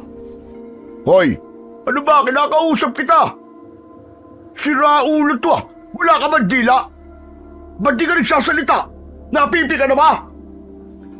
Dahil sa pananahimik ko, ay bigla na lamang niya akong sinampal. Kaya lalong nag-init ang ulo ng binatang kasama ko. Hindi ko nagawang magsalita dahil pinipigilan ko ang sarili ko. Ano ba, Mang Burnok? Tumigil na po kayo! Kung ayaw ko, ikaw manang-mana ka sa nanay mong walang silbi. Ano? Pakialamero kayo! Dahil sa sinabi ni Burnok, sa binatang si Delpin, ay bigla na lamang niyang kinuwelyuan ang taong nasa harapan namin. Natakot naman ako ng mga oras na yon dahil kilala ko ang binabangga ng binata na si Burnok. Anong sabi mo? Tungkol sa nanay ko? Ulitin mo sinabi mo! Bingi ka ba? At sabi ko, pareho kayo walang silbi. Dahil sa ginawang pag-ulit na yun ni Burnok, ay nagpakawala ng isang malakas na suntok ang binata at itinulak pa niya ito sa lupa. Ikaw, Mang Burnok, ha? Hindi kita papatulan kung hindi mo binastos ang nanay ko. Nasa tahimik ng lugar ang nanay ko, pero nagagawa niyo pa rin siyang pagsalitaan ng ganyan. Hayop ka! Ano ba tinatayo-tayo niyo dyan? Mga gunggong kayo! Hawakan niyo si Delphin! Agad namang sinunod ng mga kasama nito ang sinabi niya. Nabitiwan naman ni Delphin ang maliit na balde na naglalaman ng mga isda, habang si Burnok naman ay tumayo at lumapit sa binatang hawak-hawak ng mga kasama niya. At akma na sanang ipapalo ang dala nitong bote ng alak, ngunit mabilis akong nakagalaw at nahawakan ang kamay ni Burnok. Huwag kang bata! Hinayupak ka! Eh di ikaw na lang! Ngunit bago pa man niya ako masuntok ng kaliwa niyang kamay, binaliktad ko ang sitwasyon at sa kanya ko ipinukpok ang bote. Dahilan para mahilo ito. Kasunod nun ay umatake na rin ang mga kasama nito. Isa-isa ko silang pinatumba gamit ang aking tungkod. Hindi pa nga natatapos ang gulo na dulot ng mga aswang, ay dinadagdagan niyo pa sila. Ganyan na ba talaga kaiitim ang mga budhi ninyo? Napakatagal kong nawala sa baryong to, pero hindi pa rin kayo nagbabago. Magbagong buhay ka naman, Burnok. Huwag mo nang dagdagan ng gulo na dulot ng mga aswang. Imbis na bugbugin niyo ang mga tao, bakit hindi niyo gamitin yung lakas niyo para mapuksa ang mga aswang? Hindi yung tambay dito, tambay doon ang nalalaman niyo. Inom dito, inom doon. Ang alam niyong gawin. Kung akala niyo noon ay nagpapapi lamang ako sa inyo, ibahin mo ako ngayon, Burnok. Natauhan na ako. At hindi ko na gustong maging laruan ninyo. At eto ang pakatatandaan ninyo. Wag na wag niyong idadampi ang mga kamao niyo sa binatang ito. Dahil sa oras na makita kong saktan niyo siya, asahan mo na hindi na ako maaawa sa inyo. Hindi pa tayo tapos. Babalik ako. Babalik ako. Gaganti ako sa ginawa niyo sa amin. At sisiguraduhin kong pipinuhin ko kayo. Papatayin kita, tanda. Tara na, mga pare. Umalis sila sa harapan namin at tumakbo palayo. Habang ang binata naman na kasama ko ay umiling na lang at pinulot ang mga isda at binalik sa maliit na balde. Wala nang pag-asang magbago yun si Mang Burnok. Kulay itim na talaga pati ang isip niya. Nilamo na siya ng alak at yung mga kasama niya. Hayaan mo na sila, iyo. Hindi nila tayo magagalaw. Pangako yan. Pagpasensyaan niyo na po Kung may nakakilala po sa inyo. Kung di ko po sana kayo sinama, hindi po mangyayari yun. Patawad po, Ingkong. Wala yun. Darating din naman ang araw na lahat ng mga tao rito malalaman nila na nandito ako. Pero Ingkong, salamat po talaga. Kasi pinigilan niyo po yung tangkang pananakit ng Mang Burnok sa akin. Wala yun. Ginawa ko lang naman ang tama. At isa pa, ikaw rin naman Pilit mong pinipigilan si Burnok. Naguluhin ako, hindi ba? Tulad din po ng sinabi niyo, gusto ko lang pong gawin yung alam kong tama. Okay na ho, napulot ko na po lahat ng isda. Yung iba hindi na po pwede, napak-apakan na. Pero ayos lang, madami pa rin naman po natira. O sige na, umuwi na tayo. Nagpatuloy na kami sa paglalakad ng binatang si Delphin. Pagdating sa bahay, nilinisan niya ang mga isda at pinirito niya. At nang matapos siya, nagsaing naman siya ng mais. Nang matapos yon, ay sabay kaming kumain. Tahimik lamang naming tinapos ang pagkain at nagpasalamat din kami sa biyayang yon. Grabe, busog na busog po ako. Ako rin, iyo. Sobrang busog ko. Lolo Ingkong, pwede po ba akong magtanong? Nagtatanong ka na nga Palabiro din po pala kayo Ano ba yon? Nakita ko po mga galaw nyo kanina. Baka pwede nyo naman po akong tulungan para mapaalis po yung mga aswang sa baryo. Wala akong kakayahan ganon. O may likas na kakayahan sa pakikipaglaban. Isa lang akong hamak na ermitanyo na tagapaghatid ng babala at tagapili ng isang taong karapat-dapat. Pero nakita ko malakas naman po kayo eh. Kahit na pa, hindi pa rin sapat yun. Hanggang dun lamang ang kakayahan ko, iyo. Sa kabila nun, isa pa rin akong matandang walang alam, kundi matulog at managinip ng mga bagay-bagay. Pero kung gusto mo, ay pwede kitang sanayin sa mga alam ko para magamit mo kung sakali. Ingkong, hindi na po ako mag-iisip ng matagal. Pumapayag po akong sanayin nyo. Tatanggapin ko po yan. Kung ganon, bukas na bukas din ay pwede na tayong mag-umpisa. Ang tagal naman ng oras. Gusto ko na maggabi na agad para makatulog na. At paggising, umpisa na ng pagsasanay. Napakasabik mo naman yata. Iniisip mo yata na ganun lang kadali ang pagsasanay na gagawin natin. Kahit gaano pa po yung kahirap, kakayanin ko po yan. Dahil gusto ko po talagang tulungan ng buong baryo. Hindi lang po para sa sarili ko itong gagawin ko. Dahil para sa kanilang lahat to. Hay nako, bakit balikas na sa'yo ang pagiging ganyan? Tama nga ako noon at kukunin mo ang pagiging mabuti ng mga magulang mo. Ipagpatuloy mo lang yan, Delpin, at pagpapalain ka balang araw. Mangyayari yon. Masaya kaming nagpatuloy sa mga bagay-bagay ng araw na yon at mabilis namang lumipas ang mga oras at dumating na nga ang umagang pinakahihintay niya.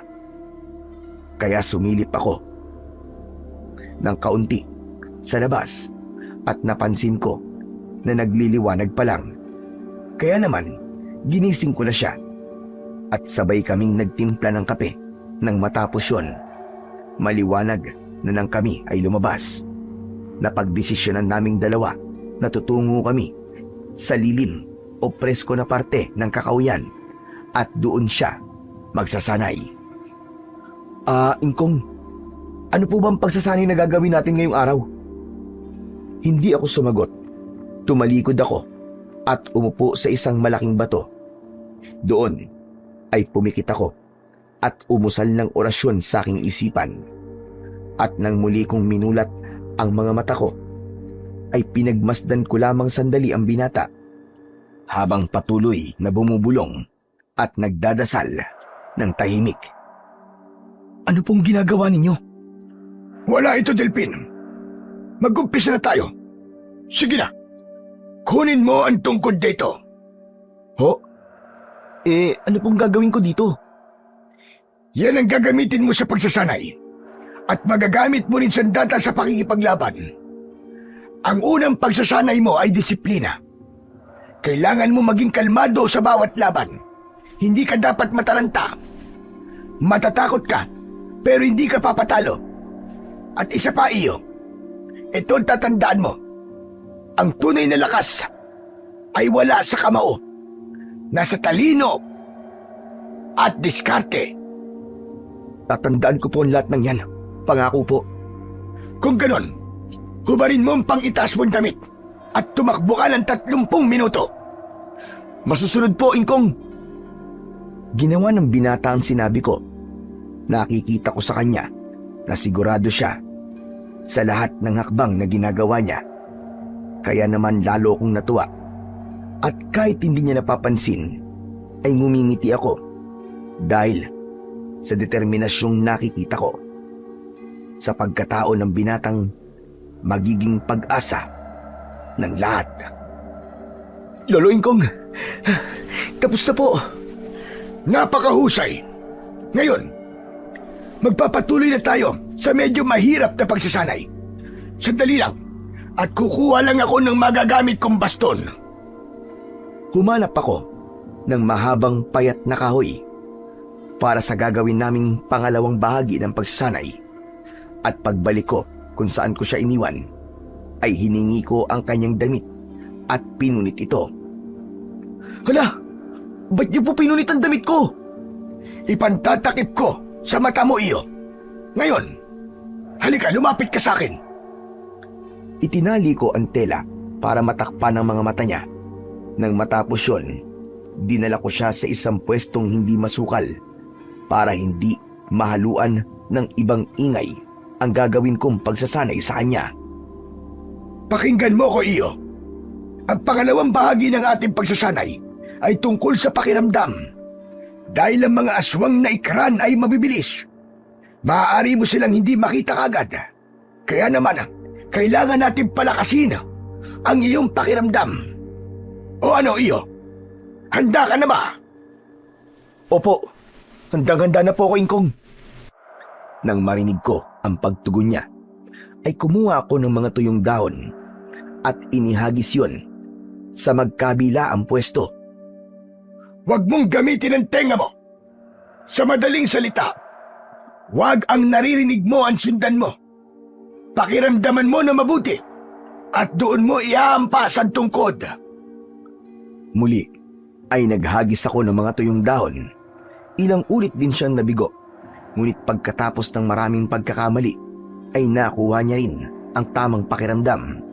Sapagkat nang maghagis ako, sa likuran niya ay ngumiti ako at sa kanyang harapan siya pumalo. Binabati kita, iyo. Dahil pagkatapos na madaming pagkakamali, ay nagawa mo na rin siya ng tama. Ngayon naman, pagsubok ng lakas ng kamao. Ito ay magagamit mo kung sakaling mabitiwan o mawala sa kamay mo ang sandata mo. Ha? Grabe, nakakapagod. Pero kaya pa din. Sige, Ingkong. Handa na po ako sa pangatlong pagsasanay. Lumapit kami sa mga puno ng saging. Doon, gusto kong mabutas niya ang katawan ng mga saging sa pamamagitan lang ng kamao. Hindi ko po alam kung kaya ko, pero gagawin ko to para sa baryo. Ha! Ha! Ha! Natapos ang buong araw na wala kaming kain. Ngunit sa isang araw lang ay natapos niya ang lahat ng mga hakbang ng pagsasanay. Grabe, nagutom ako dun. Bukas po ba? Gagawin ko ulit yun? Ikaw ang bahala, iyo. Kung sa tingin mo ay kulang pa rin ang lakas mo, ay pwede mo pa namang ipagpatuloy ang pagsasanay. Pero kung sa tingin mo ay kaya mo naman, pwede namang hindi. Gagawin ko pa rin po siya. Gusto kong mahasa ng gusto ang mga kakayahan ko. Dahil wala naman tao ang isang araw lang magaling na kagad sa ginagawa niya. Gusto ko po na umusay ng gusto. Pagdating ng tamang panahon, ay mapaalis na ang mga aswang na ikran sa baryo. Gusto kong maging malaya na po ulit ang baryong to. Dahil namimiss ko na po ang dating saya at ang ingay na meron dito. Darating din yan, iyo. At nararamdaman kong mapagtatagumpayan mo ang lahat. Magtiwala ka lamang sa sarili mo.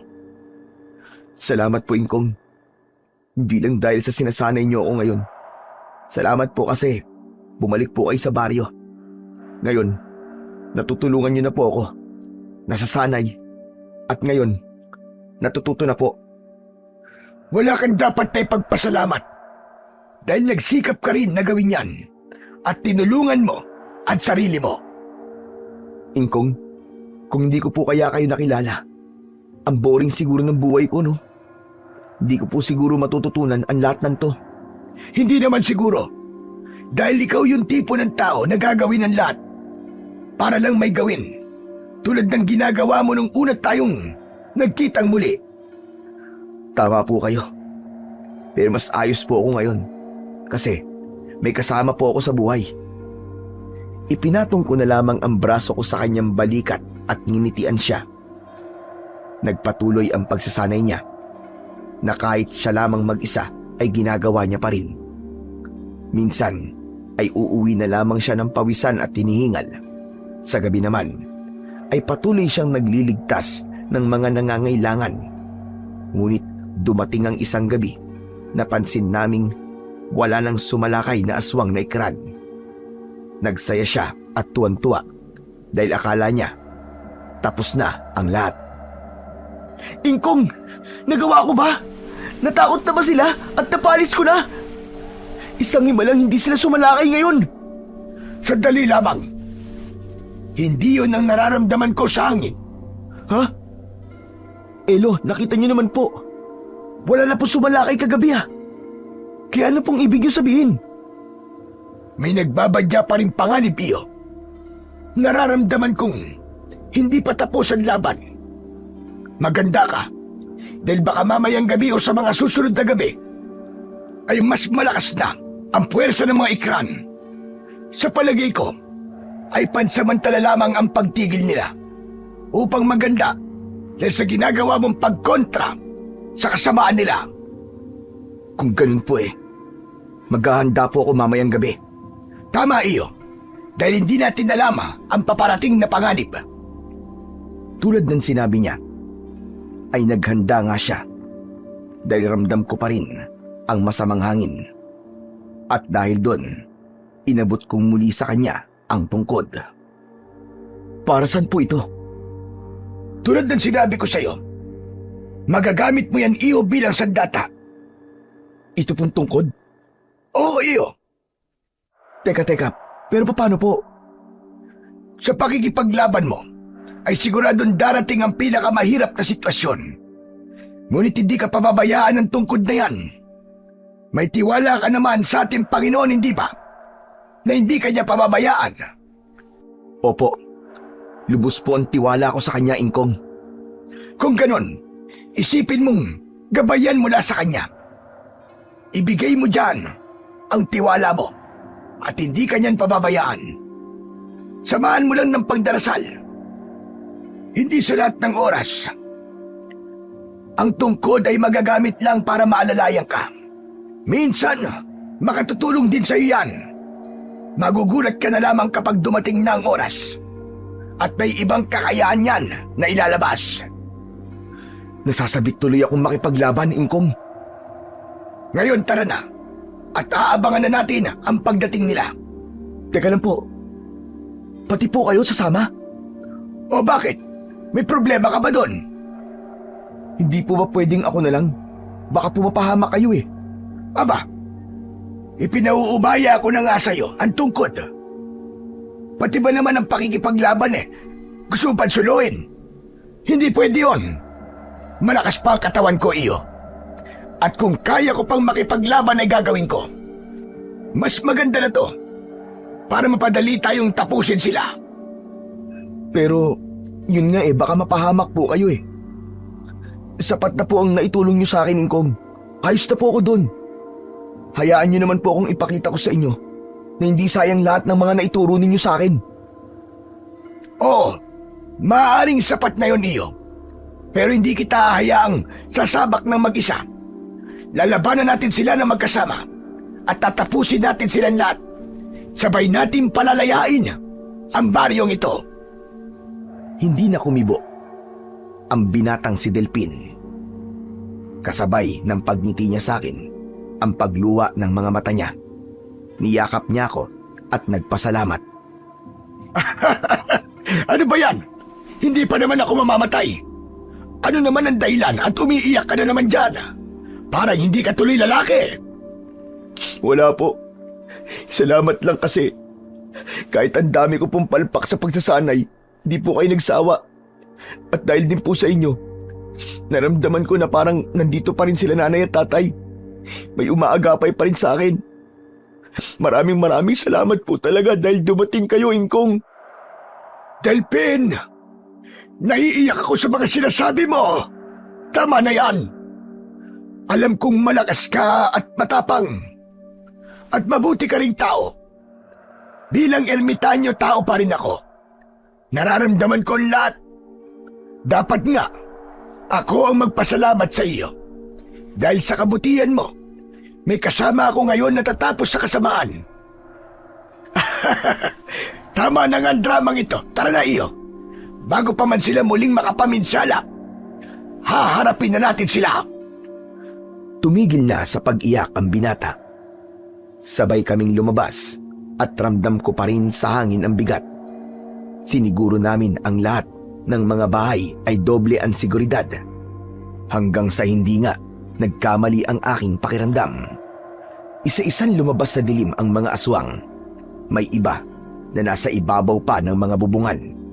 May ilan naman na nasa baba.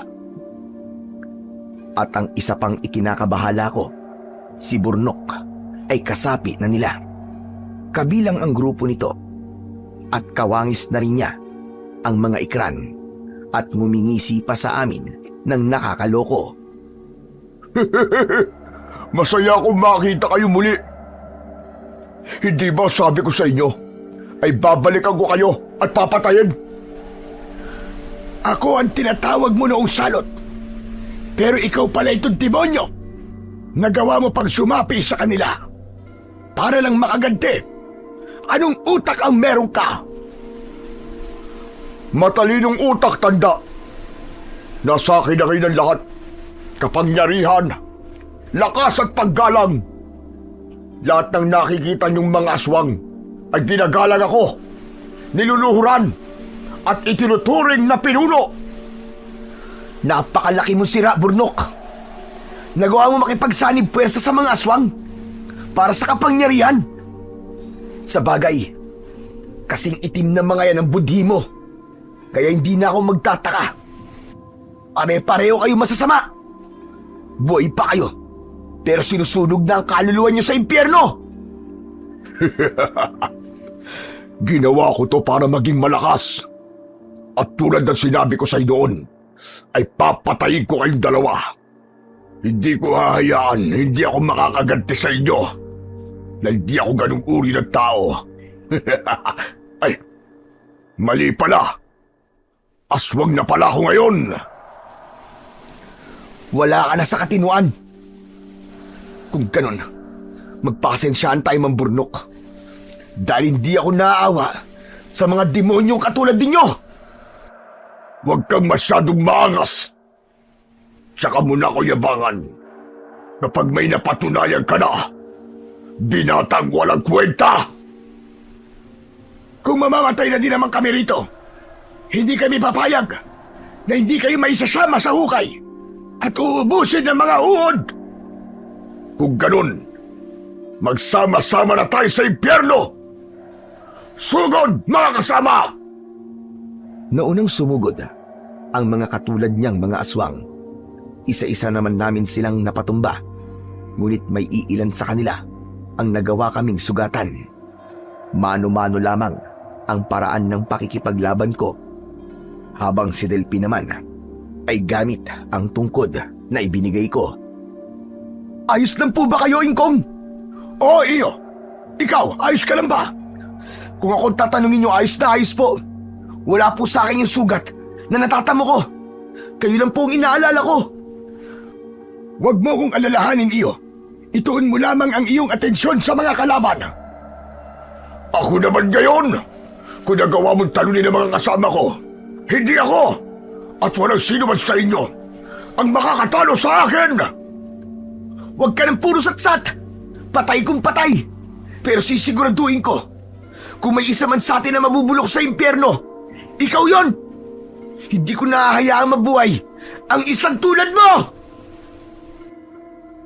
Dala ng pagkaasar sa amin ng dating tao na si Burnok, ay inilabas niya ang mahahaba niyang dila at matatalim niyang mga kuko.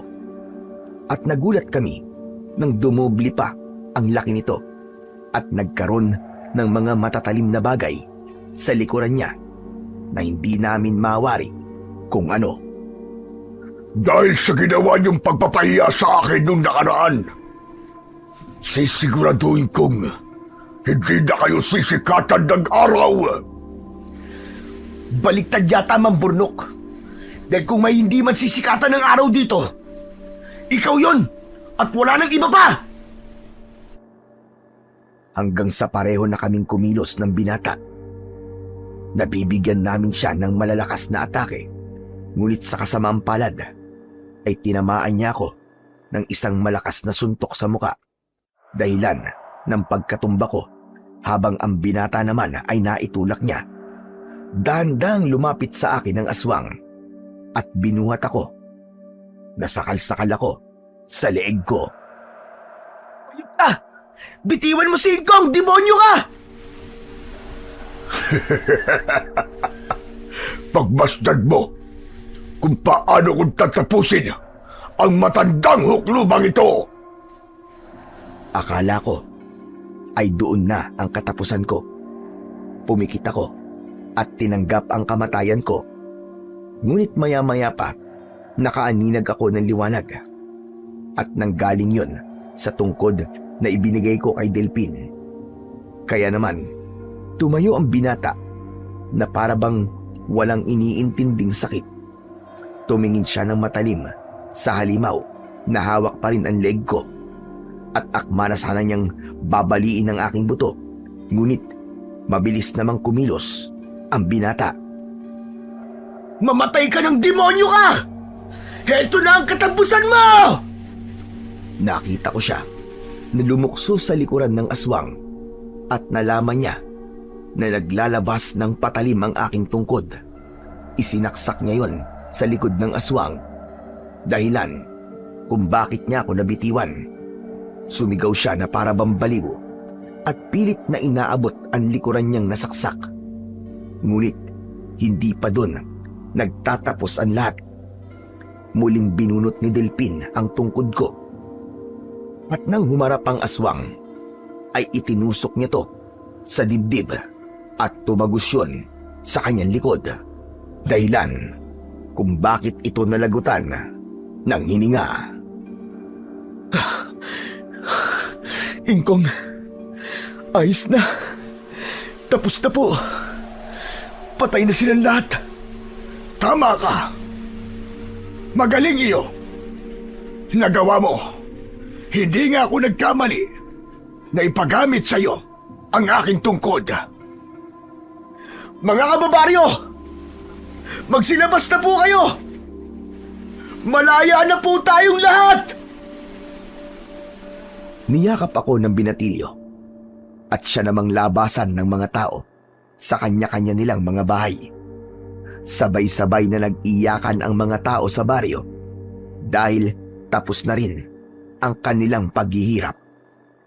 Kinabukasan, itinali namin ang katawan ng mga aswang at ang katawan ni Bornok sa labasan ng baryo at doon hinayaang sunugin ng araw. At dahil tapos na ang responsibilidad ko sa baryo, ay nagpasya na akong umalis. Ingkong? Teka, saan po kayo pupunta? Iho, kailangan ko nang umalis. Dahil habang nabubuhay ako, kailangan kong tulungan ang bawat baryo na mapupuntahan ko. Pero, teka lang naman po. Ingkong, wag niyo naman akong iwan. Ayoko na pong muling mag-isa eh. Wag naman po. Nakikiusap ako sa inyo, wag niyo akong iwan, Ingkong. Hindi ako pwedeng manatili sa iisang baryo lang. Dahil kung alam ko namang may mga baryo pa na naghihintay sa aking tulong. Kung ganun po, sasama po ako sa inyo, Ingkong. Pakiusap po. Ayoko na pong maging mag-isa ulit. Osa, hindi ko kayang tanggihan ang hiling mo. At baka umiyak ka na naman dyan. Kaya ano pang hinihintay mo? Tara na! Iyaking bata! Salamat po, Ingkong! Isinama ko ang binatilyo sa bawat paglalakbay. Isinama ko rin siya sa pamamasyal sa dating baryong tumanggap sa akin. Aba, mga kababaryo! Nagbalik na si Ingkong! Masaya akong makita kayo muli. Siya nga pala. Ito si Delpin. Ang tumulong sa aking tapusin ang kasamaan sa baryong pinanggalingan niya. Mabuting bata ito. Masaya kaming makilala ka, Delpin, iho. Salamat po. Ganun rin po ako. At teka, Kumain na ba kayo? Kung hindi pa halik kayo, kumain na muna kayo. Ano iyo, Delphin? Gusto mo na bang kumain? Busog pa po ako eh. Tubig na lang po. O siya, halik kayo. Tumuli kayo. At saktot-saktot may malamig kaming tubig sa kusina.